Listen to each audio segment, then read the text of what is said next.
오늘의 서먼 데일리 브리프 시작합니다. 오늘은요, 전혀 다른 세상 이야기처럼 보이는 두 가지를 한번 엮어보려고 합니다. 하나는 요즘 MZ세대와 560 세대의 취향이 뒤바뀌는 좀 기묘한 트렌드고요. 다른 하나는 실패한 야구 선수를 명장으로 만든 낡은 노트 한 권에 대한 이야기입니다. 이 둘 사이에 과연 어떤 연결고리가 숨어 있을까요?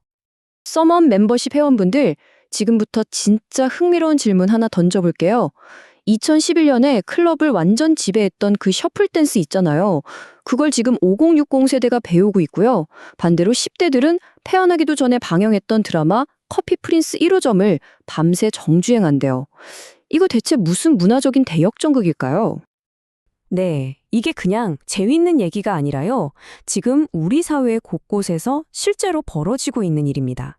지금부터 이 기묘하고도 재미있는 현상의 속살을 한번 제대로 들여다보겠습니다. 중앙일보 기사에 따르면요. 지금 보시는 것처럼 세대 간의 문화 코드가 완전히 교차하고 있어요. 560 세대는 10여 년 전 젊음의 상징이었던 셔플 댄스에 빠져 있고 1920 세대는 2000년대의 아이콘이었던 빅뱅이나 드라마에 푹 빠져 있다는 거죠. 진짜 신기하지 않으세요? 이게 어느 정도냐면요. 한국 셔플 댄스 협회 여기 전국 24개 지부에서 활동하는 5060 세대 회원 수만 해도 무려 1000명이 훌쩍 넘는다고 합니다. 이건 뭐 단순한 취미를 넘어서서 하나의 사회적 현상으로 봐야겠죠. 그럼 반대로 젊은 세대는 어떨까요? 유튜브 채널에 올라온 2000년대 후반 소녀시대 무대 영상에는 바로 이런 덱털이 달립니다. 2007년생이면 그때는 기억도 없을 나이인데 마치 오랫동안 간직해온 추억처럼 그 시절 컨텐츠를 새롭게 발견하고 사랑하고 있는 거예요. 자, 그렇다면 도대체 왜 이런 일이 벌어지는 걸까요? 단순히 뭐 복고나 그때 그 시절 감성 같은 말로는 설명이 좀 부족해요. 여기엔 디지털 시대가 만들어낸 콘텐츠의 운명을 완전히 바꾼 아주 강력한 비밀이 숨어 있습니다. 전문가들은 이 현상을 바로 시차 입덕이라고 부릅니다. 말 그대로 시간차를 두고 팬이 된다는 뜻이죠. 예전에는 유행이 지나면 콘텐츠도 같이 잊혔잖아요. 근데 이젠 다릅니다. 유튜브 알고리즘이 잠자고 있던 과거의 보석들을 끊임없이 우리 눈앞에 배달해 주니까요. 바로 이겁니다. 기사에 따르면 장민지 경남대 교수는 이렇게 분석했는데요.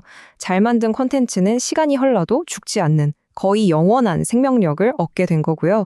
알고리즘이라는 강력한 탐사선이 세대라는 벽을 허물고 계속해서 새로운 팬들을 찾아내고 있다는 거죠. 자, 여기서부터가 오늘 이야기의 진짜 반전이자 핵심입니다. 서먼 멤버십 회원분들 이 질문에 한번 집중해 주세요. 시대를 관통하는 콘텐츠처럼 우리 자신의 일과 삶에서 시간이 지나도 바래지지 않는 가치를 만들려면 대체 우리에게 무엇이 필요할까요? 놀랍게도 그 해답은 뭐 최신 기술이나 화려한 스킬 이런 게 아닙니다.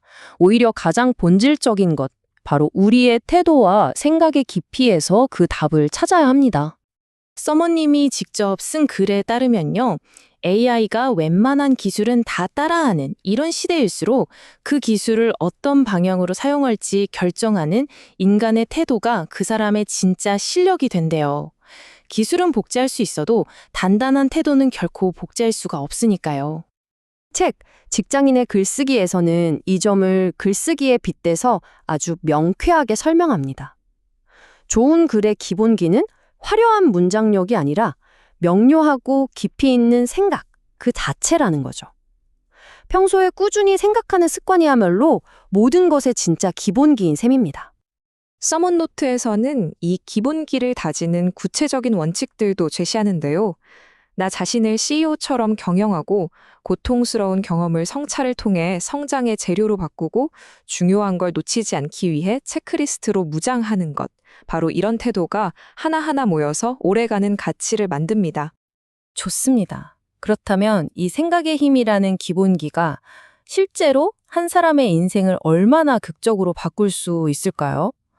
여기 한 야구 감독의 이야기가 그 가장 강력한 증거가 될 겁니다. 염경엽 감독, 사실 선수로서는 크게 빛을 보지 못했습니다. 하지만 그는 실패에 주저앉는 대신 완전히 다른 게임을 시작하기로 결심해요. 선수의 시점이 아니라 감독의 시점으로 야구의 모든 것을 다시 파고들기 시작한 거죠. 책 결국 너의 시간은 온다에 따르면 그의 방법은 지독할 정도로 단순하고 또 꾸준했습니다.